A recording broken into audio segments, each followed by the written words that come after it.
Day 1, you barely notice. Day 3, the firewood pile is half gone. Day 5, the river near camp has crept 10 feet closer. Day 7, one person in your group has stopped talking. Not sick, not hurt, just done. Hold on to that. We're coming back to it. This isn't a storm. A storm ends. This is rain that doesn't stop for 7 straight days, turning solid ground into something that swallows your feet, rising until the world you knew a week ago is gone. So what did people actually do? Not how did they stay dry, but how did they stay alive, sane, and together when the sky refused to let up? The answer is still running in you right now. A pit of deliberately rotted fish explains why some people crave salty food when stressed. A 5,000-year-old roof explains why your brain calms down the moment a threat becomes a system. A ritual danced all night by firelight might be the real reason a group chat implodes the second nobody can just walk away. 5 real separate groups from 5 very different corners of the ancient world, all forced to solve the exact same week. Let's go through them. Water running off into mud, helping no one. Not for the Jōmon people of prehistoric Japan, around 5,000 years ago. Their pit-dwelling roofs, thatched in kaya grass, were angled on purpose so runoff funneled straight into storage jars. 7 days of rain that panicked everyone else. For them, it was 7 days of free water delivery. Someone stood in the rain enough times to think, what if I stopped fighting this and just caught it? That idea is the ancestor of every cistern and rain barrel since, and it's still wired into you. The moment a threat becomes a system, a routine, a container, a checklist, your anxiety drops, even if the danger outside hasn't changed. That's not the problem getting smaller. That's you catching the water. Water solved. Food is next, and food is the part of the countdown that actually kills you.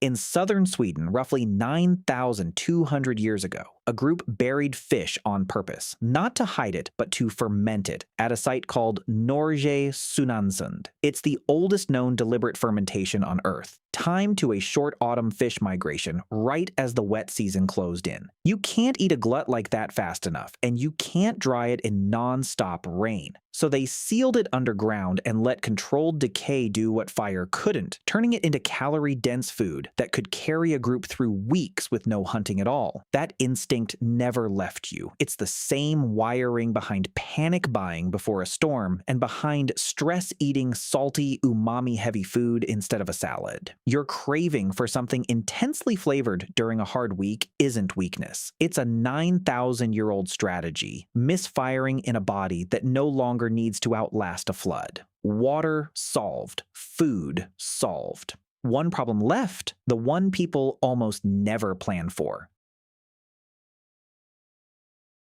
When water rises, you run for higher ground. But running through flooded terrain in the dark with children and elders in tow is one of the most dangerous things a group could do. So a different strategy shows up in the record. Some groups didn't run. They dug in. At Starcar in England, archaeologists found a structure from around 8,500 BC, one of the earliest known buildings in Britain. At Hawick, a large circular dwelling from roughly 7,600 BC points to people staying put for extended stretches, not constantly wandering. A group already sheltered didn't have to gamble on finding better ground in a flood. They could hold the fire, ration the stores, and wait. That's where your own freeze response comes from. The third option beyond fight or flight. Staying in a job, a routine, a situation that isn't working isn't always fear. Sometimes it's the same math. The danger you can reinforce beats the one you'd have to run through blind. But staying put creates a different danger, one that comes from inside the shelter, not outside it.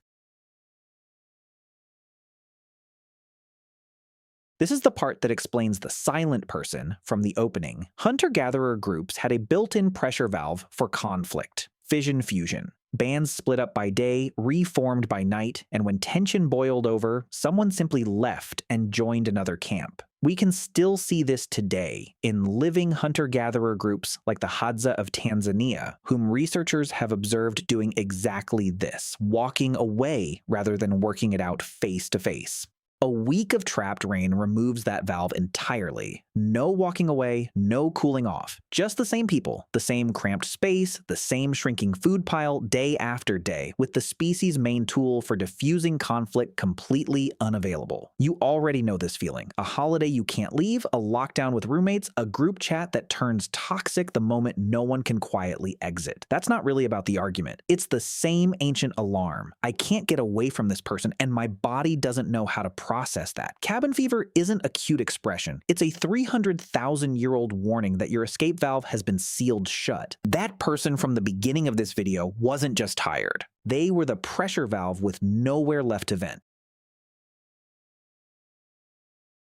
In the rock shelters of southern Africa, sand communities painted rain not as weather, but as an animal, something to be tracked and captured. A rainmaker shaman would enter a trance dance, sometimes running from nightfall to dawn, believed to travel to a spirit realm and capture a rain animal, often painted as an eland or hippo. Strip away the spiritual framing and look at the behavior underneath. A trapped, helpless group turning that helplessness into an all-night, tightly coordinated event instead of sitting in silence and letting it curdle into exactly the fracture from part 4. Everyone moving together, in rhythm, toward one goal. That's the same reason a workout class or a stadium crowd can flip a room's mood in minutes. Synchronized movement is one of the oldest stress regulation tools your species has. Some of humanity's oldest spiritual traditions may not have started as wonder at the sky. They may have started as a way to keep a cornered group from breaking apart before the silence turned into something worse.